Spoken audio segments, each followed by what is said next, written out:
começar aqui agradecendo, né, a gentileza do Ramon ter aceitado esse convite nosso para vir aqui falar um pouquinho para a gente sobre o direito lá na Inglaterra.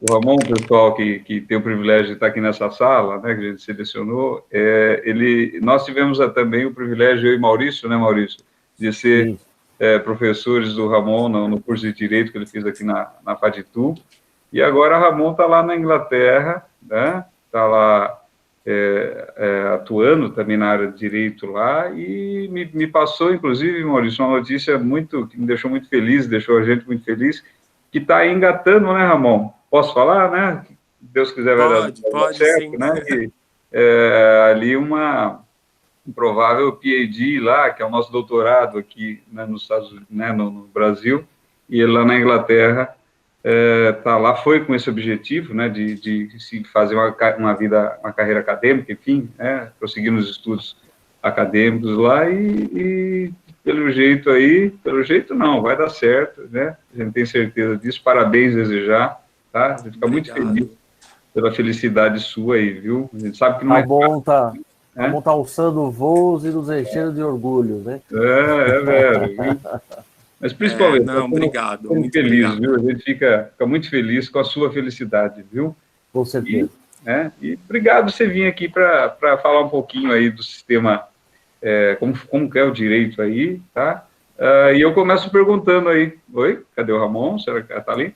E eu começo perguntando, Ramon, então, obrigado, desejar em nome de todo mundo aqui, você pode ver que são só amigos que estão aqui na sala, tá? Você está em casa, tem fãs e carteirinhas seus aqui, Malu, a Camila, a Mina, enfim, todos nós aqui, Andréia, todos os amigos aqui, e a gente vai ficar muito feliz e aprender um pouquinho com você. E eu começo perguntando aí, como que é o sistema, né, para focar no tema da nossa live, qual é o sistema legal, vamos dizer assim, o judiciário inglês em comparação com o nosso sistema brasileiro aí? Se puder dar uma overview aí para a gente, né, começando por aí, mas enfim, a sala é sua, a palavra é sua. Manda ver. Muito obrigado. Primeiro eu agradeço o convite também, porque foi muito feliz que eu recebi, né, o convite da Mina, o teu convite também. Obrigado, né? Eu posso começar essa live dizendo obrigado. Obrigado, professor Romeu. Obrigado, professor Maurício. Obrigado, professora, mestre Andréia. Obrigado a todos que estão aqui, aos meus amigos que estão aqui, né? Todos vocês fazem parte, né, do que eu estou fazendo aqui hoje. Eu ainda continuo, né, correndo atrás, continuo tentando, então tem aí a possibilidade agora de fazer, né, o doutorado na universidade aqui. Eu estou escrevendo, eu estou terminando, tenho prazo até domingo para entregar, então desculpa qualquer olheira aí, cabelo bagunçado, é que eu estou virando noites e noites. Porque tem que escrever ainda em inglês, né? E assim, eu tinha uma percepção do inglês muito diferente da que eu tenho hoje, porque como no português, né? A gente pode conversar um português ali, oi, oi, não vou passar fome, mas a gente pode conversar um português muito mais, né? Que merece uma leitura mais aí extensiva. Bom, eu vim para cá faz aí quase 1 ano e meio, advogava no Brasil, trabalhei aqui em 2 escritórios de advocacia, hoje eu trabalho aqui como, a gente chama em inglês, eu não quero ficar usando termos em inglês aqui, mas alguns termos não tem como traduzir, a gente chama de um professor qualificado, de um advogado qualificado do estrangeiro. Todo advogado brasileiro, ele pode, em tese, advogar na Europa, entrando por Portugal, porque tem um convênio com a Ordem Portuguesa. Deste convênio com a Ordem Portuguesa, você pode até, né, por enquanto ainda não se oficializou, né, não operou-se, pelo menos, os efeitos do Brexit, poderia advogar, então, aqui como um advogado com atuações limitadas.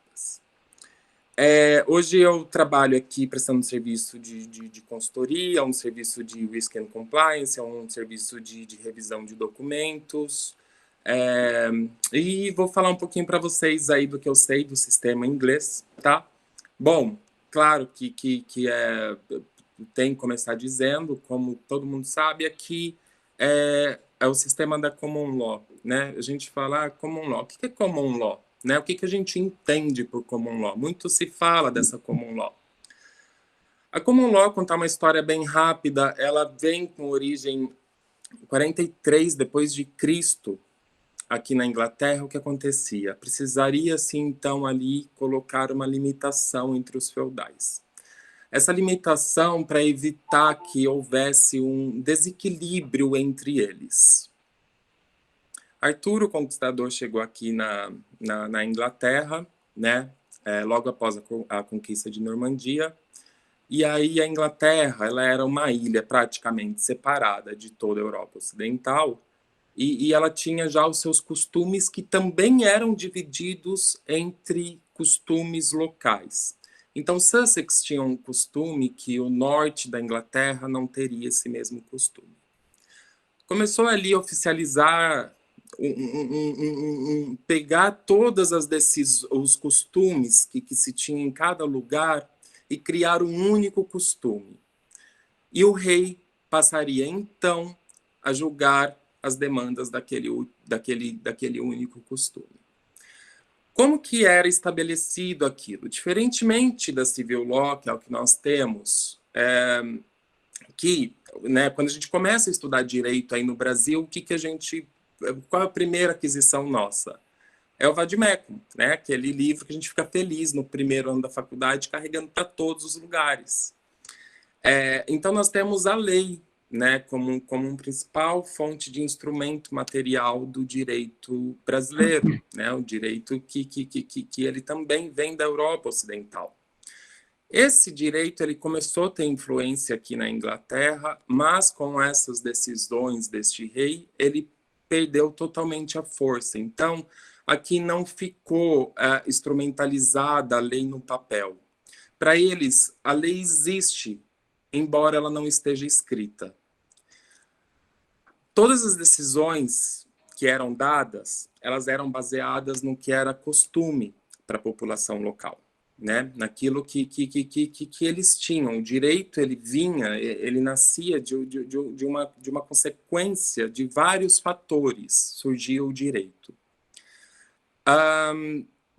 Teve um único problema com essa formação da common law, porque se a gente fala de costumes, a gente vai ter um problema do quê? Eu vou julgar uma ação que ela tem que ter existido. Eu tenho que ter um precedente desta ação. E as novas ações? O que nós vamos fazer? Começaram a surgir novas ações. Então, nós tínhamos novas matérias de fato que necessitavam do direito material. Qual era o direito material que iria se aplicar ali?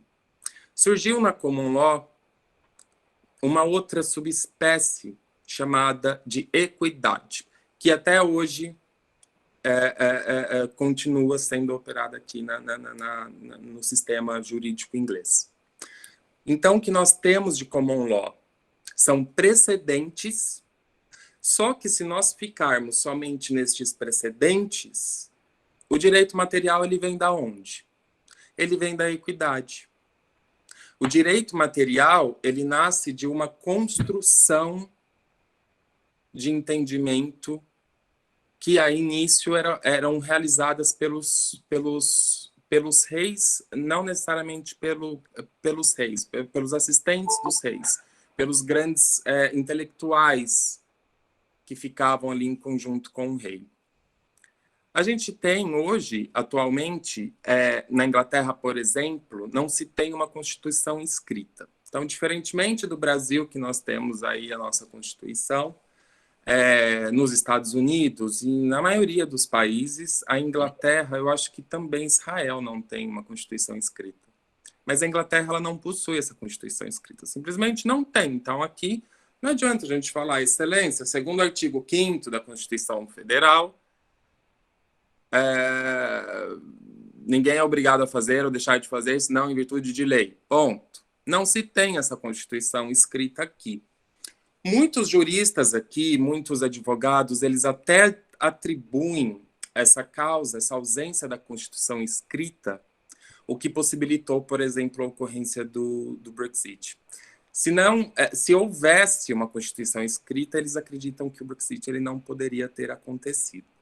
Bom, se a gente não tem a Constituição que a gente aprende na faculdade, que é a lei maior, né, que ela é soberana, como que eles organizam tudo isso aqui?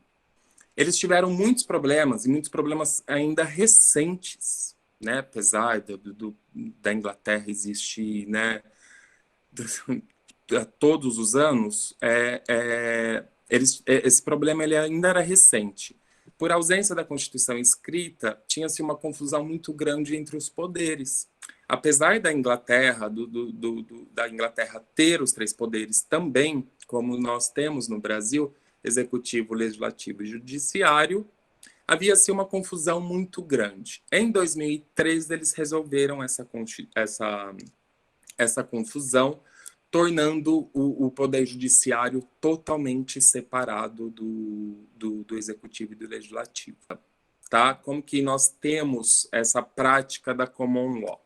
Então, vamos supor, eu chego para a doutora André e falo assim, doutora André, eu preciso processar alguém. O Gustavo, ele me ofendeu. Eu vou processá-lo. A doutora André fala assim, Ramon, eu não sei se ninguém processou até aqui, até hoje ninguém processou ex-marido na Inglaterra. Vocês brigaram, o problema é de vocês. Mas eu falo, mas doutora, ele me chamou de tal coisa. Essa tal coisa pode justificar em um precedente para entrar com uma ação. A Inglaterra, na verdade, ela tem também as leis, não é que é um país sem lei, que você simplesmente fica observando os costumes das pessoas e vai seguindo os costumes delas, significa que você está na lei. Não, ela tem leis, ela tem o seu legislativo, que é composto pela House of Lords, que seria, por exemplo, como o nosso Senado, a House of Commons, aliás, seria mais ou menos o nosso Senado.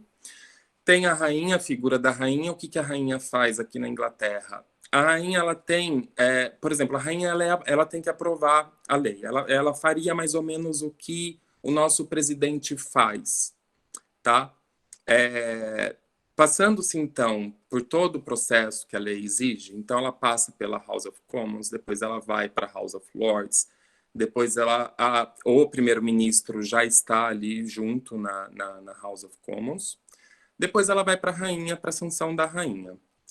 Ela não pode vetar, no entanto, a lei, tá bom? Então, assim, é um procedimento talvez comum, é um procedimento que eles ainda simplesmente continuam seguindo, como, por exemplo, os advogados aqui, que vão atuar na Suprema Corte, que vão atuar na Corte de Apelação, só não na primeira instância, mas em especial os que vão atuar em causas criminais, eles precisam usar Vocês já viram aquela peruca? É uma peruca mesmo. Eles também usam a beca e a peruca. E isso é um requisito legal, eles precisam usar isso, porque senão, se você entra na audiência sem usar, o juiz ele fala, não estou te ouvindo. E você pode falar mais alto, e ele vai continuar dizendo que não está te ouvindo. Então, eles têm algumas tradições, algumas não, várias tradições que eles seguem no mundo jurídico até hoje. Tá? Bom, deixa eu explicar para vocês como que funciona aqui a primeira instância, a segunda instância, ou instâncias superiores. Praticamente, nós temos, como no Brasil, nós temos a primeira instância, tá? que ficam nas cidades, como se fosse realmente no Brasil. Nós temos as instâncias superiores. Dependendo da natureza da causa, você já vai direto para essa instância superior, tá? Por exemplo, causa de imigração. Trabalhei num escritório aqui que era direito de imigração. Nós fazíamos, nesse escritório, aplicações para vistos, aplicações para cidadania, para naturalizações, etc, etc e tal. O home office, que é o órgão oficial aqui do governo, ele pode negar, né? Então, eu tive um caso, por exemplo, vou colocar esse caso. Eu estava pedindo para um cliente, esse cliente ele vinha da África, e aí nós estávamos pedindo ali para que os outros 4 filhos dele viessem aqui para o Reino Unido, porque as crianças estavam numa situação muito triste lá e precisavam do pai. O home office negou.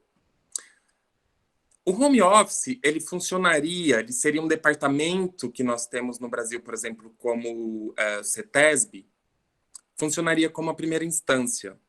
Porque quando a gente vai apelar daquela decisão do home office, a gente já manda direto para a corte de apelação. Não manda para o juiz de primeira instância. Então, sabe mais ou menos no Brasil, quando a gente vai... nós vamos preparar um mandado de segurança. Né? O mandado de segurança, eu preciso ali da lei, eu preciso ali da negativa da autoridade coatora, certo? Senão, não vou poder ajuizar a ação. Aqui, essa decisão já valeu como se fosse a decisão de primeira instância, então você já vai para a segunda direto. O que acontece é que a segunda não é decidida por um colegiado, a segunda também é um único juiz togado, se não for na área criminal, por exemplo. Então, dentro, né, na organização interna, eles têm muitas peculiaridades que diferem, obviamente, da gente. Os tribunais são separados, eles não ficam no mesmo lugar, cada tribunal vai ter uma lei específica daquele tribunal. As custas, por exemplo, processuais, se a gente fala de custas, aí a gente entra numa questão muito difícil aqui. O difícil aqui do judiciário são as custas, porque é muito caro, mas muito caro mesmo. Por exemplo, desse senhor, a apelação dele custava 1.200 libras, né, que tem que pagar de taxa, simplesmente uma taxa. E aí nós unimos as 5 crianças em um único processo de apelação e enviamos. O home office voltou, a juíza voltou à apelação e falou, não, são 5 crianças, são 5 taxas de 1.000 e tarará para cada uma. Então, é muito caro, né? Porque, pensa assim, a gente fala em 1.000 libras, é muito dinheiro, né? A libra tem um poder, né, de compra muito alto. Então, nós temos grandes problemas com custas aqui, porque é muito caro mesmo. Bom, pensando assim, como que você pode ser advogado aqui, como que você, né, venha a ser uma advogada ou um advogado. Aqui eles têm a figura da seguinte forma. No Brasil nós estudamos 5 anos, né? Então eu fiz os 5 anos da advocacia, de direito, prestei o exame da OAB, comecei a advogar. No Brasil o que nós temos é o seguinte, eu posso advogar nas mesmas causas que o Dr. Maurício vai advogar. Inclusive, eu posso advogar em causas em que o doutor não gostaria, mas em que o Dr. Maurício vai fazer outra defesa. Não tem problema, não tem nenhuma lei que proíba. Tá tudo bem, né? Pode ser minha primeira causa, posso ter 20 anos. Está tudo bem, tudo certo. Aqui eles têm, isso é um pouco diferente. Um pouco não, muito. Por exemplo, quando você faz o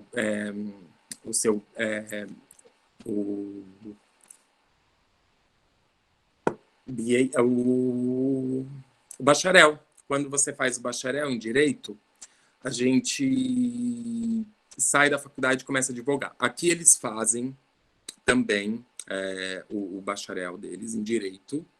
Depois disso, eles meio que dividem. Isso eu acho bem interessante. Eles realmente dividem. Quem quer ir para a área do direito consultivo vai seguir um caminho diferente.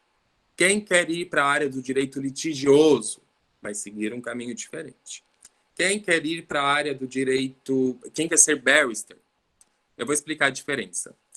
Aqui nós temos basicamente 3 tipos de advogados. Nós temos o advogado que presta consultoria, que é, por exemplo, o que eu posso fazer. Nós temos o advogado que ele fica na produção daquilo que vai ser antes de ir para o tribunal, que isso é uma modalidade muito comum. Antes de você ajuizar uma ação, você faz uma tentativa de acordo muito grande com a empresa. Então, eles trabalham muito nessas juntas de conciliação, tentando fazer acordo. É um momento pré-processual. Inclusive, eles fazem muitos acordos nesse momento pré-processual. Entendeu? Olha, tira isso do processo, que daí eu tiro isso da defesa. Então, eles têm um mecanismo muito grande aqui, nesse momento pré-processual. O solicitor ele vai trabalhar com os papéis. Ele vai fazer a petição inicial, ele tem a procuração da parte. Então, eu procurei o doutor Maurício para ajuizar uma demanda. O doutor Maurício ele é um solicitor. Ele vai ter a minha procuração. O doutor Maurício contrata uma figura que a gente tem aqui, que a gente chama de barrister. Barrister, que é o advogado que vai até o juiz. O Maurício ele não pode ir até o juiz. O Maurício ele preparou o processo. Aí ele pega o processo, ele entrega para o barrister e fala, olha, vai lá na audiência. O barrister ele também funciona muito como uma figura porque aqui, pensa, se você trabalha com precedentes, imagina que a gente não vai ter de lacunas. Imagina que a gente não tem de depende. Então, o barrister ele serve muito para suprimir essas lacunas na audiência com o juiz, tá? Não é o mesmo advogado que preparou a petição que vai para a audiência. São 2 advogados distintos. Muitos solicitors, eles se tornam depois barristers, ou alguns simplesmente eles vão direto para a função de querer ser barrister. Os barristers, esses advogados que fazem apenas as sustentações nas cortes, na primeira instância, e aí tá, eles vão em todos os lugares. Eles ficam num lugar aqui específico, numa casa específica, eles criam uma associação. Então, por exemplo, a gente tem a Associação dos Advogados de São Paulo. Aqui eles têm a Associação dos Barristers de Sussex, por exemplo. E aí eles ficam numa casa e você liga lá e contrata o serviço deles e fala, olha, amanhã eu tenho uma audiência às 13 horas. É uma ação de investigação de paternidade, tá bom? Eu vou te mandar os documentos, você, tá? Geralmente não é com muito tempo antes, depende da causa, né? Lógico. E aí é o barrister que vai na audiência. O solicitor ele pode ir junto, mas quem vai na audiência falar com o juiz é o barrister. Quem quer ser advogado aqui tem que fazer, obviamente, curso de direito. Depois você presta você faz um outro curso que seria mais ou menos o que seria para nós uma pós-graduação, que se chama LPC. E aí depois deste LPC você faz uma prova para se qualificar para solicitor. Você tem que ter um contrato também de trainee, o que significa, por exemplo, eu fui estagiário da doutora Andréa. A doutora Andréa, ela teria que depois ainda me manter por um tempo ali, como me supervisionando. Ela teria que ficar ali um tempo, enquanto eu vou fazendo a atuação, ela fica ali junto comigo. Porque depois, quando eu for aplicar, vai valer muito, muito, muito o que ela vai dizer. Bom, eu acho que, de um apanhado geral, é mais ou menos isso que nós temos de diferença. Então, basicamente, enquanto nós temos no Brasil leis, né, muitas leis, inclusive, para poder trabalhar, aqui na Inglaterra tem as leis, sim, mas essas leis elas irão regulamentar assuntos mais envolvidos com a administração pública, né? Aqui, todos os atos, praticamente, da administração pública, eles têm que ser vinculados, exatamente por ser uma common law. Então, eles trabalham com atos vinculados, e eles também não explicam muito esses atos vinculados. Então, é um problema, assim, é um pouco complicado quando você vai... Tem inúmeras portarias, tem inúmeras leis, tem inúmeros arquivos, tem inúmeros fatores, inúmeros dependes. Então, o que assim, eu acredito que a gente pode ter, por exemplo, no Brasil, para utilizar assim como uma comparação, eu acho que mais ou menos o novo CPC, por exemplo, que não é tão novo assim, ele recepcionou aquela teoria da ponderação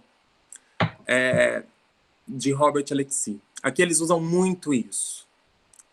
Então, o que acontece? Quando a gente tem um conflito entre princípios, e aqui fala-se em princípios, mas o Brasil adotou como normas. O Brasil, a lei brasileira fala colisão entre normas. Aqui é tão somente entre princípios. Talvez aqui, por isso, que dá muito certo. A gente tem uma colisão entre princípios, o juiz ele vai poder utilizar de uma técnica da ponderação de valores para poder decidir no caso concreto. Então, se no Brasil nós temos vários dependes, né, que a gente coloca tudo depende, né? Muita coisa depende. Não é... A gente tem um sistema civil law, mas não é preto no branco. Isso é o lindo da advocacia, né? Às vezes existe ali o direito, mas uma regra processual fez, por exemplo, aquela ação ser extinta, sem julgamento do mérito. Aqui, essas hipóteses elas são quase que inexistentes. Se a gente pergunta, mas o que é melhor, Depende. Depende. Tem coisas aqui muito interessantes, mas tem coisas no Brasil que eu acho que nós estamos muito mais avançados. Eu, no Brasil, por exemplo, falando como jurisdicionado, eu sentia talvez uma segurança maior no Brasil. Porque quando você trabalha com precedentes, e isso é uma crítica muito grande, aqui tem vários juristas que criticam muito esse sistema ainda estar vigente, né? Você acredita muito na tutela do Estado juiz, né? Você deixa aquilo ao Estado juiz. O professor Lenny Streck, inclusive, ele tem uma crítica muito grande a essa teoria da ponderação, né? É claro que ele teria essa crítica, porque ele trabalha muito com essa hipótese de você dar essa margem ao juiz decidir entre a colisão de normas ou aqui como princípios. O Lenny Streck é muito crítico do ativismo judicial, né? Então é um dos mais... Sim, lógico. Do Brasil, né? Essa decisão, então, ele, né, essa recepção do novo CPC, ele criticou muito, né, na época. Tem outros professores, por exemplo, o Flávio Tartucci, que ele é muito a favor, assim. Ele inclusive, ele fala nos livros dele sobre precedentes ingleses, né, a importância de precedentes ingleses para uma pacificação social aqui na Inglaterra. O Brasil está inaugurando com o CPC 2015, não inaugurou, já havia alguns sinais disso, mas ele inaugurou bem forte, mas fez uma confusão enorme, porque o precedente é um determinado tipo de, vamos dizer assim, de leitura do direito, de expansão do direito. A gente ainda está no Brasil, está aprendendo ainda, a gente confunde precedente com dispositivo. Tem um precedente, não. Mas, Ramon, você me permite, até em homenagem aqui ao Colombo, que é mediador aqui, faz mediação. Há aí na Inglaterra uma necessidade prévia de submeter um litígio, uma contenda, a uma via conciliatória, a uma via de mediação, de arbitragem, ou se a parte quiser, ela pode ajuizar diretamente uma ação? Então, na área trabalhista, por exemplo, eles têm uma junta de conciliação prévia. Geralmente, assim, quando a gente pensa em ação trabalhista, né, o que a gente tem de ação trabalhista no Brasil, aqui eles têm assim uma outra ideia, né? são poucas ações, né, que tem, foi o que eu lhe disse. Então, nós tivemos em torno de 1.500 julgamentos em 2017, Na área 2016. trabalhista ou no todo? 1.500 julgamentos pelo tribunal, né, que seria o equivalente ao nosso TRT. Eu me recordo que uma vez o então ministro do Supremo, Sepúlveda Pertence, estava num encontro entre juízes das Cortes Supremas tal, e ele falou lá que num determinado ano ele julgou cerca de 100, 120 mil ações. Aí o juiz lá, correspondente ao Supremo Tribunal Federal da Corte Francesa, interrompeu porque achou que havia uma tradução equivocada do que ele tinha entendido. São 126 ações? Não, são 126 mil ações. Pois é, realmente, assim, é uma diferença muito grande, mas eu acho que tem um negócio que tem que ser colocado. A questão é que resolve-se muitas coisas na via administrativa, né? A gente já resolve nesse momento pré-processual. Então, é meio que já certo que aquilo vai se resolver no meio processual, porque no meio pré-processual, porque o seguinte, a empresa, né, se ela for condenada aqui, ela vai ser bem condenada. Então, geralmente, e assim, como as custas processuais, né, as taxas judiciárias e também os honorários dos advogados são valores altíssimos. Por exemplo, um divórcio em Londres, a taxa do advogado chega a custar 18 mil libras. 18 mil libras, amor? Então, assim, é muito alto. Não tem aí, que nem no Brasil nós temos a assistência judiciária, no estado de São Paulo nós temos a OAB que faz, a JG, a JG, nós temos a defensoria, a pessoa não pode pagar, vai lá, é nomeado um advogado para ele. Aí na Inglaterra tem algo semelhante, Ramon, ou não? Ela faz a própria defesa. Ela não tem, se ela precisar... Não, tem sim, tem, isso tem. Bom, verdade, tem os postulantes aí, né, mas ela...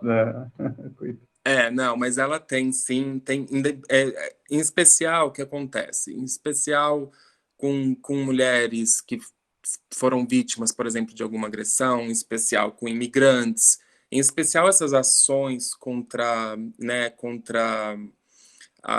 a imagem, né, esses crimes contra a honra, objetiva ou subjetiva, não você tem muito apoio, culposo, sim, né, de advogados voluntários, por exemplo, que atuam. Na área trabalhista, por exemplo, você tem apoio do próprio sindicato, que inclusive tem advogados que vai gratuitamente com o reclamante. Tá, mas no cível, se a pessoa tiver uma demanda, uma ação de cobrança, por exemplo, ou, sei lá, uma ação de indenização contra alguém que lhe causou, ela não vai ter assistência judiciária que nós temos hoje. Vai depender do caso. Vai depender do caso. Ela não tem, o que não tem, assim, eu acho que isso, né? Nós não temos, por exemplo, esse convênio da OAB com a assistência, com a Defensoria Pública, que daí faz a assistência, etc, etc e tal. Não tem isso exatamente definido. Mas, se ele vai, por exemplo, ajuizar uma ação de cobrança, vamos supor, vamos colocar um caso prático. Eu vou ajuizar uma ação de cobrança. Vamos supor, eu trabalhei uma época aqui num cassino. E aí o cassino me mandou embora, não recebi. Eu preciso ajuizar essa ação. Eu tenho, por exemplo, um órgão aqui que se chama Citizen Advice, Conselho do Cidadão, Conselho ao Cidadão, e lá eles irão, das duas uma, ou me auxiliar a ajuizar a ação, ou, dependendo do caso, irão ajuizar a ação, junto comigo. Geralmente eles fazem, o que eles fazem? Quando você vai até lá, por exemplo, com a ideia de propor uma demanda trabalhista, você conversa ou com um estagiário de direito, ou com um advogado, ou com um paralegal, e aí eles já orientam, não, sim, você tem direito, inclusive poderíamos ir para uma ação judicial. No entanto, se você trabalhar menos de 2 anos para aquele mesmo empregador, você tem que obrigatoriamente passar por uma junta conciliatória. Então, você só pode provocar o Poder Judiciário se você tentou resolver com este órgão do governo aí, com essa junta conciliatória, tá? Senão, você depois propõe a demanda no Poder Judiciário. Eles tentam, de todas as formas, limitar, né, essas demandas. Limitam, por exemplo, com custas. Então, por exemplo, se você ajuiza uma ação que ela não tem, sei lá, não tem pressuposto as condições da ação não estão presentes. Você não tinha aquela necessidade ou adequação, então, escolheu a via errada, extinguiu o seu processo, ou o direito material é inexistente, não há nenhum precedente, você paga custas, inclusive o advogado que entrou com você. Então, a gente tem essa... O advogado? Opa, isso interessou. Como que é? O advogado paga também? Paga. Algumas hipóteses, porque isso, assim... Isso eu acho interessante, modéstia à parte. Eles têm umas hipóteses, por exemplo, se foi erro do advogado, por exemplo, o advogado não apelou, perdeu o prazo. Se foi erro do advogado, eles dão a chance para a parte novamente, com um novo advogado apelar. Tá. Então, eles separam muito isso daquilo, mas tem um adendo. Isso se for o barrister. O solicitor, como ele representa a parte, errou, acabou. É como se fosse no Brasil. Tá? Aí houve a preclusão e acabou. Mas se for o solicitor, por exemplo, como esse solicitor ele não tem contato com a parte direto, ele foi contratado por um advogado para ir na audiência. Então, vamos supor, pensar em uma teoria que também se aplica aqui. A perda de uma chance. Tá? Vamos supor que o solicitor ele foi na audiência e eu vou dar um caso prático. Eu fui traduzir uma audiência aqui.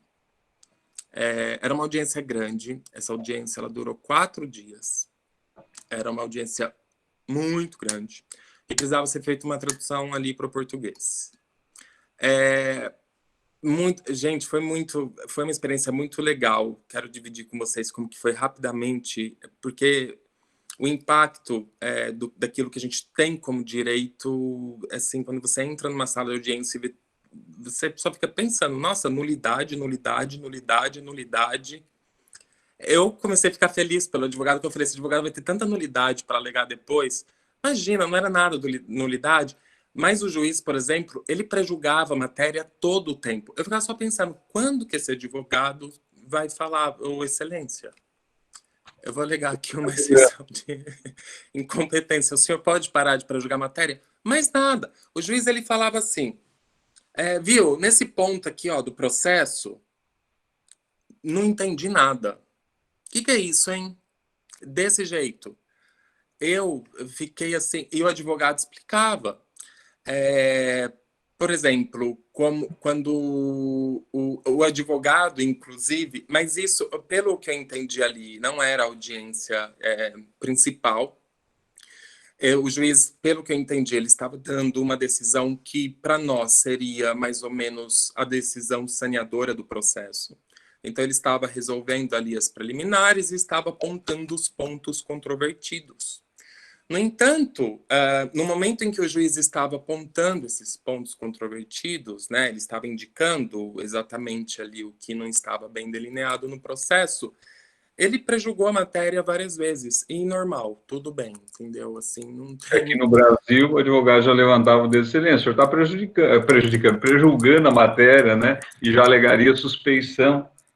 Consta em ata aí, por favor. Consta em ata, por favor, Na sua visão, Ramon, aqui, veja bem, em termos de acesso, pelo que você passou para a gente aqui, o acesso aqui no Brasil é muito mais facilitado, né? E hoje nós temos o acesso judicial, primeiro, garantido na Constituição Federal, né? Então, se uma pessoa falar que ele é pobre, não tem, ou que tem, eu lembro muito, não sei se você lembra, Maurício, é o caso do Fleury, governador do estado de São Paulo. Ele entrou com uma ação contra o estado de São Paulo e pediu gratuidade judiciária e foi concedido, né? Por quê? Porque, afinal, ele tinha patrimônio, mas não tinha liquidez, e foi concedido. E a Constituição garante e tal. Então, hoje os juízes estão mais apertando mais isso aí, exigem algum comprovante, mas as decisões que têm sido proferidas no sentido de deferir por conta de ser um direito fundamental, artigo 5º da Constituição. Você passar em cima de um direito fundamental é muito delicado, né? Aí, na Inglaterra, pelo jeito, niente, né? Professor, exatamente, assim, mas você sabe o que eu acho que é importante a gente ter em mente? Eu trouxe até um conceito de um doutrinador aqui que eu gostei muito. O nome dele é um nome meio difícil de falar, enfim, não precisa nem falar, mas ele existe, depois eu mando o nome se alguém quiser. Mas ele fala, o importante é o que ele fala, que é muito bacana. O direito é um processo gradativo de desenvolvimento histórico. Então, o olhar que a gente tem para direito no Brasil não é o mesmo olhar que uma pessoa que mora aqui vai ter, né? Eu não digo eu estou aqui há pouco tempo, eu não conheço nada aqui ainda. Mas pelo que eu observo deles falando, tudo que eu digo, né, observando o que eles falam. Por exemplo, eu tenho uma colega que ela falou assim para mim, eu tô com um problema, não tem com quem olhar minha filha, nem nada, tudo mais. Ela nem... O judiciário, para ela, é numa hipótese muito, assim, grave. Porque ela sabe que ela indo ali na administração, que tem aqui do outro lado da rua, eles vão resolver isso administrativamente, né?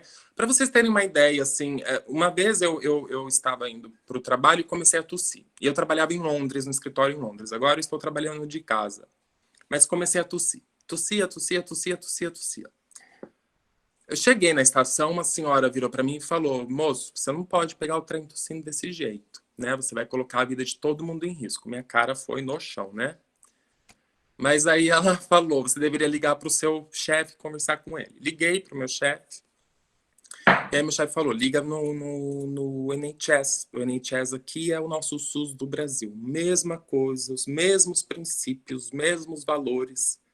O Brasil, uma belezinha. Uma belezinha. Eu liguei para a NHS, em menos de uma hora tinha um médico do NHS aqui para fazer os exames.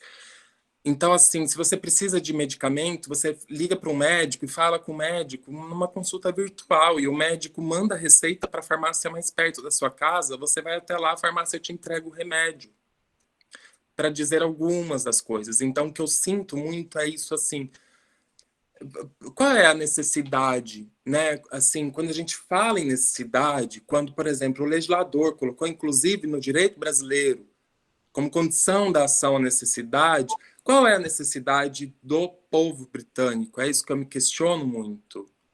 Por isso, assim, não é que eu acho que o acesso aqui ele é um pouco mais inacessível. O que eu acho, de fato, é que, no fundo... Não é necessário. Há menos pretensões resistidas, né, Ramon? Para usar um termo. Em outras palavras, né? A eficiência do serviço público é tamanha que a necessidade da tutela jurisdicional ela é menor, né? Ele resolve, assim, casos realmente necessários, entendeu?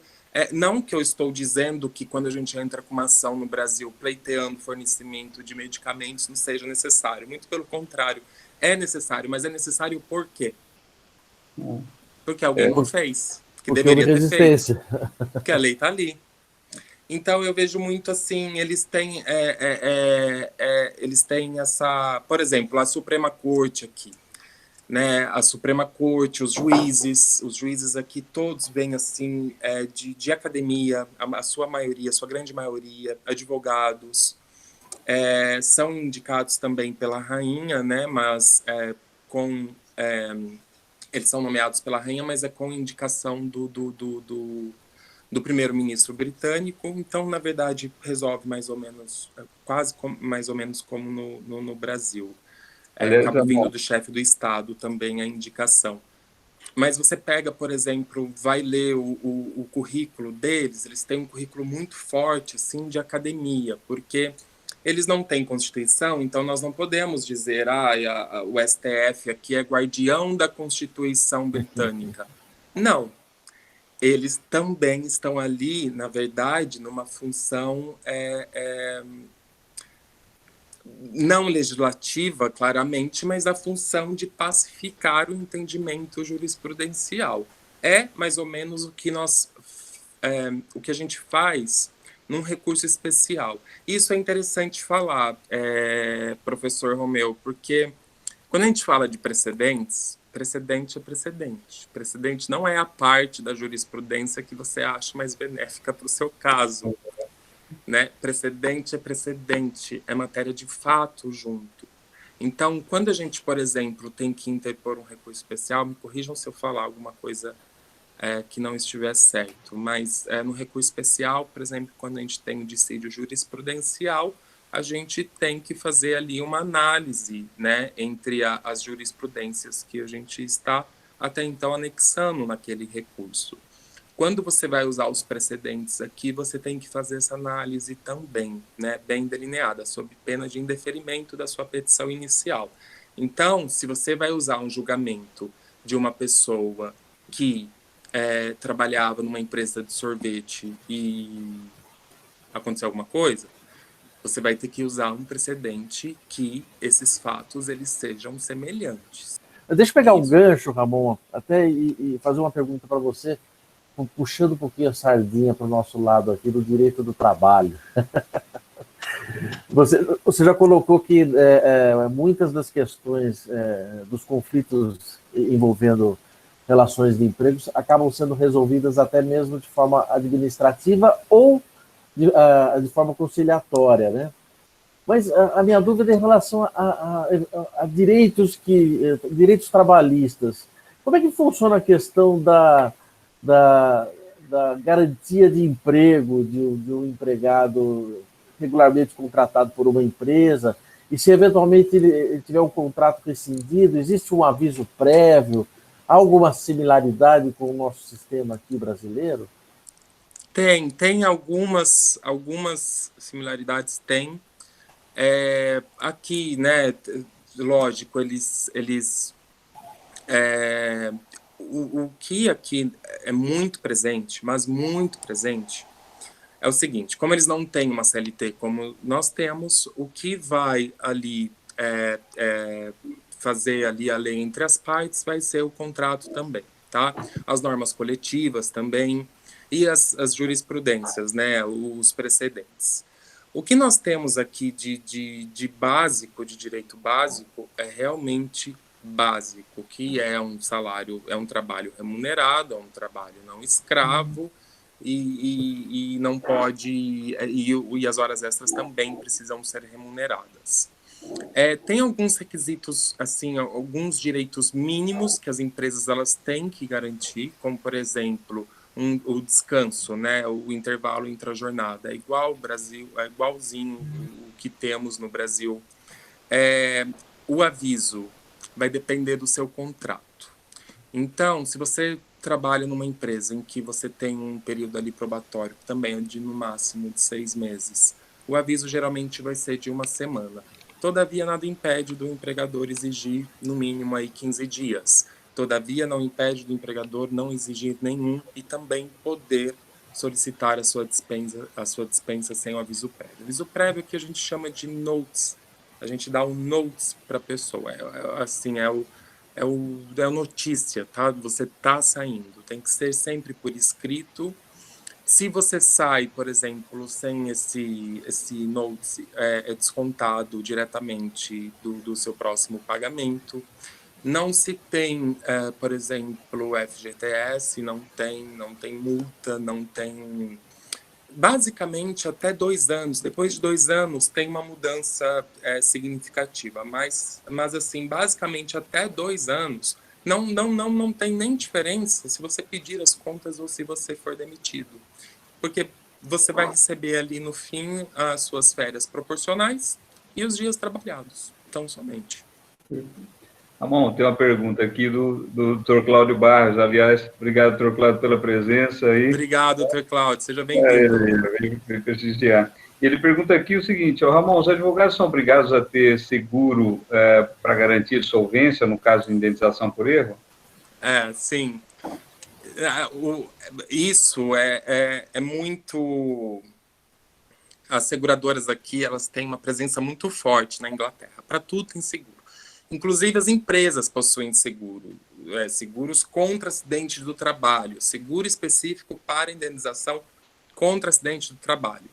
Isso eu acho muito legal. Eles trabalham sempre com essas seguradoras junto com eles, né? Como se fosse, eles chamam inclusive de umbrella em muitos casos aqui, realmente como se fosse um guarda-chuva. Eu não sei, Dr. Cláudio, para ser bem sincero, se é um requisito legal, tá? Se é um requisito que é imposto, talvez por uma legislação específica dentro do Chambers, dentro da ordem, né, dos advogados aqui. Mas o que eu sei, e com os advogados que eu trabalhei, todos trabalhavam com seguro. Porque, assim, você quer irritar um britânico, por exemplo, é a perda de uma chance. Né? Isso, assim, as indenizações são altíssimas. Nós temos agora muitas ações aqui hoje, muitas ações, e eu estou bem assim curioso para saber, por exemplo, como o Brasil vai recepcionar isso. Por exemplo, a Lei Geral de Proteção de Dados, ela está aqui já há um tempo, ela né, hoje ela tem sido a causa, né, não a lei em si, obviamente, mas ela tem sido a causa de várias demandas novas e de ações coletivas novas. Aqui, o que é um mercado jurídico muito grande, né? Tem crescido muito. Como que tem funcionado aqui hoje a defesa do consumidor? São ações grandes, por exemplo, uma empresa vazou dados eu vou falar porque o processo é público, mas, por exemplo, a EasyJet, que é uma empresa aqui, ela simplesmente vazou o e-mail sem querer, né? Lógico, de mais de 5 mil funcionários. O que acontece? Como que eles resolvem isso aqui, os advogados? 3 ou 4 escritórios se unem, junta todo mundo e vamos fazer uma ação coletiva contra a empresa. Um dos escritórios vai ser o escritório principal nesta ação coletiva, tá? Precisa de dinheiro para fazer tudo isso, né? E muito dinheiro. E aí é uma modalidade aqui que tem crescido muito. Investidores em ações. São pessoas que trabalham investindo nessas ações coletivas. Então, isso e obviamente que todos eles trabalham com seguro. Assim, até quem exerce funções, por exemplo, administrativas ou funções, todos têm seguro, porque senão os prejuízos são muito grandes. Tá bom. Oi, posso abusar da sua boa vontade de fazer outra pergunta? Até pegando um gancho aqui, a pergunta feita pela Adriana, eu achei interessante essa sistemática do trabalho do advogado, né? Você tem o solicitor e o barrister, pelo que eu entendi, né? Ou seja, o solicitor, ele elabora a defesa, é ele quem recebe a procuração do cliente e, vamos dizer assim, pelo que eu entendi, o solicitor é que vai subcontratar, digamos assim, o barrister para representar, para defender, para sustentar oralmente aquela defesa no plenário, digamos assim, né? Eu achei até interessante. A gente tem aqui uma justiça bem mais longa e ao que parece, a justiça aí na Inglaterra ela se resolve de forma mais rápida. Entre o momento em que o solicitor elabora a defesa, tem conhecimento do caso, recebe procuração, até o momento dele passar e subcontratar o barrister, há tempo hábil para esse barrister fazer uma sustentação? Tem sim. Vai depender de cada caso. Você sabe, tentando fazer uma comparação, o barrister ele seria, sabe a figura do advogado diligente que a gente tem no Brasil? Sim. Que hoje tem muitos advogados que eles ficam focados em fazer essas diligências, né? Fazer audiências, fazer... É exatamente assim. Então, vai depender do caso. Se for um caso mais simples, muito que bem. Agora, por exemplo, as audiências, que durou 4 dias, o barrister foi contratado muito antes. E a peso Senão de ouro. ele ia... E a peso, mas isso é peso de ouro, né? interessante. Eu acho muito... Eu tentei encontrar uma explicação plausível do porquê isso, mas o que eu encontrei realmente é que é um costume, né? Eles sempre gostaram de definir o seguinte: alguns vão fazer a sustentação oral e outros vão ficar com a parte mais ali documental, com a parte da escrita. E olha que, assim, eu vejo no Brasil, por exemplo, nós temos hoje os advogados. Eu vejo muitos colegas, advogados que eu tenho no LinkedIn, por exemplo, que eles já hoje se autodefinem como um advogado que não faz, de forma alguma, o contencioso. Né? Então, por exemplo, já tem advogados que trabalham com compliance, tem advogados que agora querem trabalhar muito mais nessa questão de contratos, enfim, de direito digital, e eles acabam hoje não querendo ir para a área do contencioso. Aqui a diferença é que desde sempre foi dividido. Eu sempre fiquei muito nervoso antes das audiências. Não era nervoso por conta da figura do juiz, não é nada disso, não era nervoso por nada, não. Mas eu gostava de escrever, eu gostava de ficar ali na função mais de pesquisa do caso, na função de analisar se há alguma nulidade, se não há, e etc, etc e tal. Só que eu não tinha essa escolha no Brasil, né? Quando a gente contrata um advogado, a gente espera, o cidadão, faça tudo aí, né? Eu não vou barba, contratar um cabelo e advogado, bigode, não, né? porque bonito não quer sustentar com o juiz. Não, aqui, o Ramon, só para fazer um parênteses aqui o advogado, aqui a coisa é interessante porque, assim, uma vez eu falei isso, um aluno até ficou bravo comigo, né? Porque foi assim: você sai da faculdade, passa no exame da OAB, no outro dia você está fazendo a sustentação oral no Supremo, se tiver oportunidade, lógico, né? É interessante, né? É muito interessante, né? Eu fico assim pensando, às vezes é uma pessoa que fez, mas está estudando durante todo o curso de bacharel dele, estudou o processo, se preparou para aquele momento, mas parece que isso não é a regra, né? Mas não existe essa divisão, que eu não sei se é imposta por lei na Inglaterra, ou é uma questão por lei ou por costume, ou é uma questão de própria consciência: olha, estou habilitado para isso, então não vou me meter a fazer isso, né? E aqui a gente faz tudo, né? Faz tudo e mais um pouco, se duvidar, né? Falando em fazer, Ramon, acho que é super interessante, deve ter muita gente pensando assim: nossa, se o Ramon saiu aqui do Brasil com a formação em Direito, foi para a Inglaterra e está trabalhando como advogado num escritório de advocacia na Inglaterra, né? E você descreveu que é aquela função de como se fosse um advogado para assuntos estrangeiros. Consultor. Como é que é prático, consultor para assuntos estrangeiros no que diz respeito ao direito? Como é na prática essa atividade? Sim, eu estou vendo aqui alguns comentários, mas eu não consigo ler, na verdade. Então, depois, professor Romeu, se eu vi que o Dr. Cláudio mandou um comentário, mas eu não consigo ler, ele passa muito rápido aqui para mim. Não, eu passo mas para sim. Vamos lá, como que funciona na prática, então? Para quem tiver um interesse, para quem quer saber, via aí, como que a coisa funciona. Bom, eu tinha essa impressão, né, antes de vir para cá, eu tinha essa impressão de que eu falei: gente, as pessoas vão olhar para mim e falar: colega, você estudou direito no Brasil, assim, é muito diferente da nossa lei aqui, tá, vai ser um pouco difícil. Mas não, aqui tem um negócio muito bacana que eu admiro muito neles e é o que eu quero levar, assim, para minha vida. A sua experiência conta, seja ela qual for, entendeu? Então, muito mais do que títulos e etc e tal, é a sua experiência mesmo que vai contar. Às vezes é a sua experiência de lidar com um cliente, né? Sua experiência de falar com o cliente. Mas, bom, na prática, você tem muitos... Isso é muito bacana, tá, gente? É um meio bem bacana mesmo.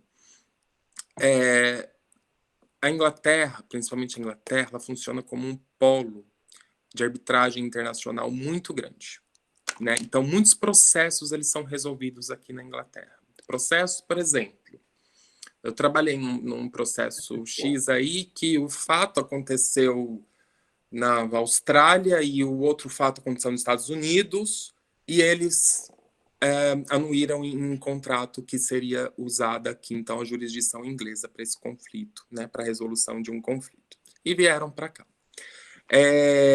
Nisso demanda-se vários advogados para trabalhar com. Você analisa leis de inúmeros países e vê se aquele processo está de acordo com as leis.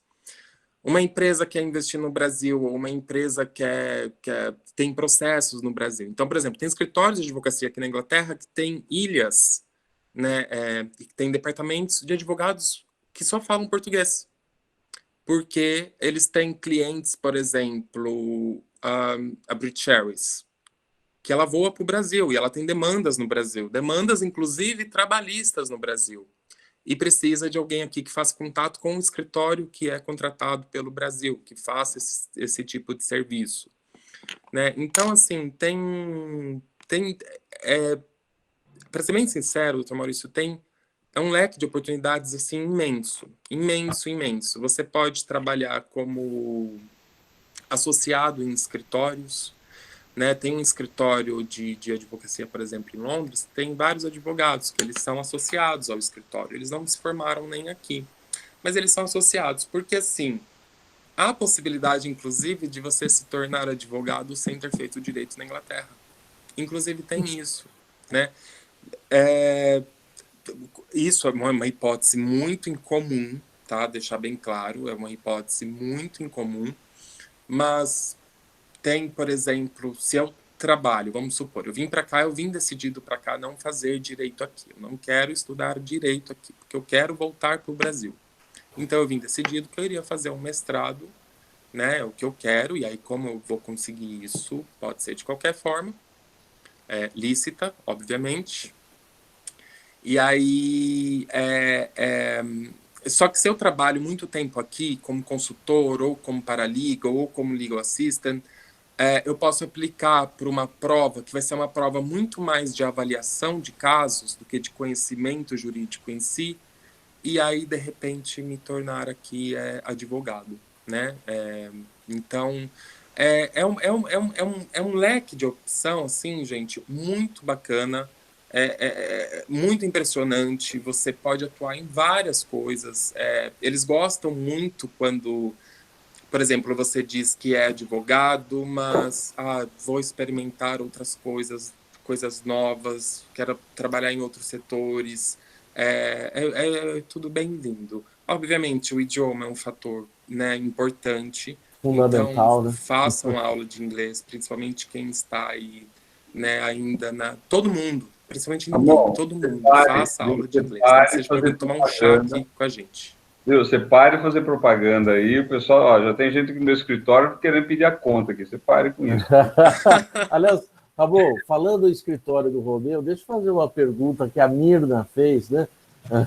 Opa, essa aí não pode deixar passar, hein? Por favor. A Mirna pergunta o seguinte: como é que funciona a proteção à trabalhadora durante a gravidez e depois durante a maternidade? A doença chega até 52 semanas.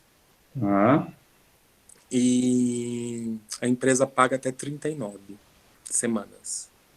Então, na 39ª semana você para de receber, só que aí você pode ficar em casa sem receber pelo restante do período. Ramon, e aí eu vou viver do quê? E aí aqui a Inglaterra, ela tem alguns benefícios, depois eu falo um pouco sobre. Mas, em regra, Mirna, são 52 semanas. 2 daria, e vamos colocar 10 meses, 11 meses, é isso? Um ano. Quase um ano de licença. Um ano. Tá? Eles pensam efetivamente na criança. Sim. né? É claro, assim, que realmente é pensando na proteção da criança. Tanto que, assim, por exemplo, se casais homossexuais, se eu, por exemplo, e o meu marido, a gente adota, ambos têm 52 semanas que a gente pode dividir, entendeu? A gente faz aí um bem bolado, divide, porque, assim, entende-se que não é minha licença, Da né? É criança. porque a É o criança interesse precisa. da criança, né? Licença da criança. Então, é assim que funciona. Agora, o Mina, o que tem aqui, que é um assunto importante, o que é um problema sério. Quando ela descobre, né? Então, quando a mulher descobre que está grávida, ela vai lá e fala pro chefe dela. Tem um pequeno porém. Ela pode ser mandada embora neste período de gestação. Não pode, com uma única exceção, se for pela razão de que ela está grávida.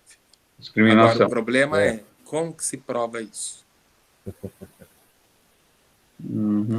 Isso tem, assim, tem frentes, né, de movimentos de mulheres, de juristas aqui defendendo ferozmente isso. Dentro destes movimentos é que nascem também esses movimentos contra a ausência de uma Constituição, porque daí até então poderia ser resolvido, eles acreditam que mais facilmente, né, se isso fosse inconstitucional. Então, o problema, a questão é essa, assim, a gestante ela pode ser mandada embora, mas foi por um outro motivo. Qual que foi o motivo? Foi qualquer outro, né? Não pela gravidez em si. Aliás, acabou, é que você não está conseguindo ler os comentários, mas a Mina aqui comentou. Dá para amamentar o bebê até 1 ano. Tá vendo? Isso é importante, assim, né, ter em mente. Nós fomos colonizados, a Inglaterra, eles foram colonizadores, então, só aí eu acho que a gente já tem um assunto, né, um campo para pesquisar do que isso influencia até hoje no que nós temos de visão de lei muito grande, né? Talvez se não tivéssemos uma lei escrita, o que seríamos?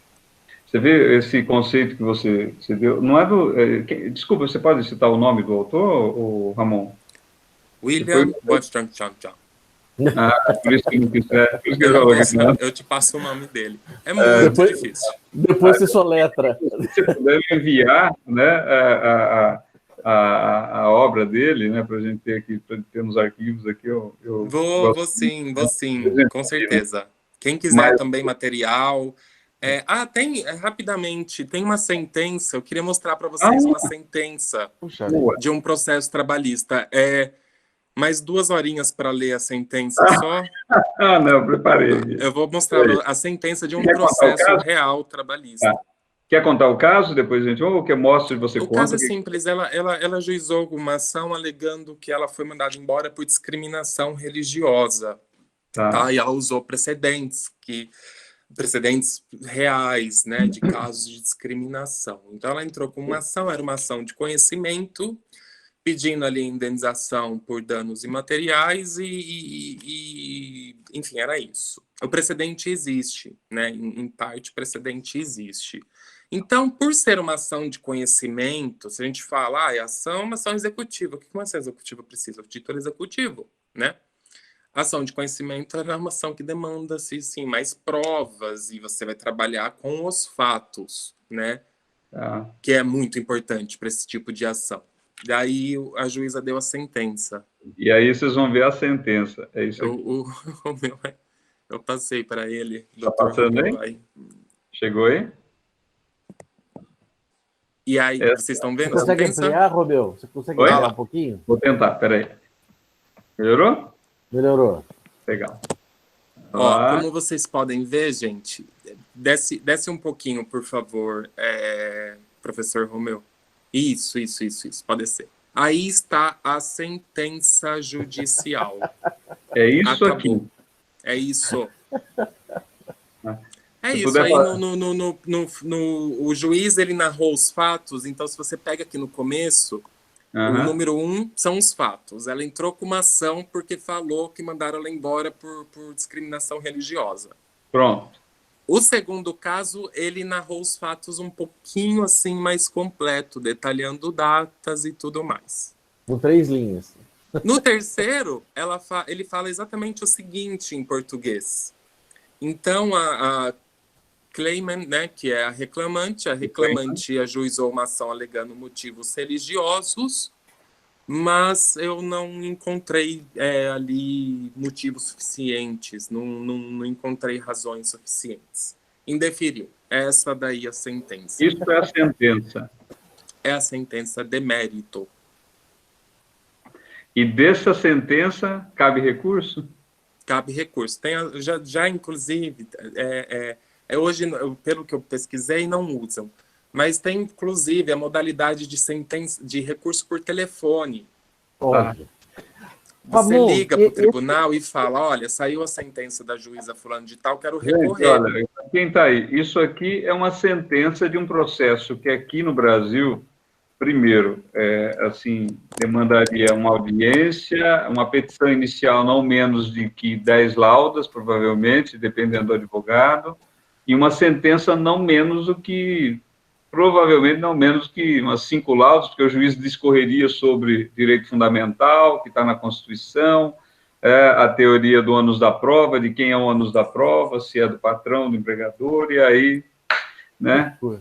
Viu, Rabon? Me tira uma dúvida, que aliás uma dúvida não, nem minha, do meu irmão, Renato. O recurso vai ser julgado, e a decisão que apreciar esse recurso, ela é monocrática ou ela é uma decisão colegiada? Severo, como é colegiado aí? Não, vai depender, assim, da natureza da causa, se for na trabalhista, vai ser, se for na trabalhista, chegar na última instância recursal aqui, que seria o Tribunal Superior, você teria aí uma decisão, então, do colegiado. Mas na segunda instância continua sendo uma decisão monocrática para as trabalhistas. Agora, no entanto, criminal, você sai da primeira, você vai direto para o recurso de apelação. Então, vai ser uma... Oi? Aí é um colegiado na penal. Isso. E aí vai ser uma decisão do colegiado. Vai depender da natureza da ação. Olhe bem, a gente muito difícil subir um recurso. No Brasil, em regra, também né? Quantos recursos especiais a gente conseguiu que foram, né? A gente geralmente só sobe o recurso especial ali interpondo um agravo contra a decisão que denegou segmento ao recurso especial. Eu, pelo menos, só conseguia fazer o recurso especial para o STJ ou o STF ou o extraordinário para o STF, interpondo ali depois aquele agravo contra a decisão que denegou segmento ao recurso. É muito difícil. Eles levam, assim, um requisito que nós temos no Brasil, que aqui tem, desde então, a repercussão geral, e eles levam isso assim muito a fundo, né? Aquilo vai ter, qual é o efeito dessa decisão? Então é bem difícil conseguir subir um recurso, ademais porque é muito caro também. O Abner aqui, o professor Abner está falando, mas os hackers aqui no Brasil conseguiram agora ultrapassar a súmula 7 do STJ. Verdade. Gente, olha, parece que te alcançaram, descobriram quem são os hackers, né? Vamos ver. Valeu, Abner. Nos tribunais superiores também aqui não tem matéria de fato, né? Eles vão analisar ali o que o direito material precisa ali. Tá bom, olha, parece que não, mas já faz quase aqui 1h30 que a gente está nesse bate-papo gostoso. Cara, olha, muito obrigado mesmo, assim, pela gentileza de estar aqui. Eu aprendi muito hoje, tá? E se você me permitir, eu e Maurício, nós vamos manter esse contato contigo, porque uma coisa é se você lê nos livros, você, né, ter aí a narrativa escrita, né? Outra coisa é você trocar ideias e ter alguém que está vivenciando o direito num outro país. Até para a gente aprender aqui no Brasil, às vezes, esses dias eu escutei uma palestra de um juiz, que era um juiz trabalhista, coisa rara, porque os juízes trabalhistas eles são muito românticos, né? Eu entendo que o direito de trabalho é muito romantizado, principalmente no judiciário, é direito sagrado, eu entendo o que se quer dizer. Brasil, a gente falou, só para a gente encerrando, gente, A gente falei que no ano passado foram 3 milhões de ações, em outros anos chegou a 4 milhões e 200 ações. Só que 80% dessas ações são o quê? São ações contra empregadores que não pagaram as verbas decisórias, não depositou fundo de garantia, não pagou o salário, o saldo de salário. Então, percebe, né? Não estamos falando de grandes ações de dano moral, acidente de trabalho, não. É o básico. Então, existe uma litigância patológica, sim, mas existe uma inadimplência que parece que é patológica. Eu não vou pagar, ele vai para a justiça, vamos ver o que dá.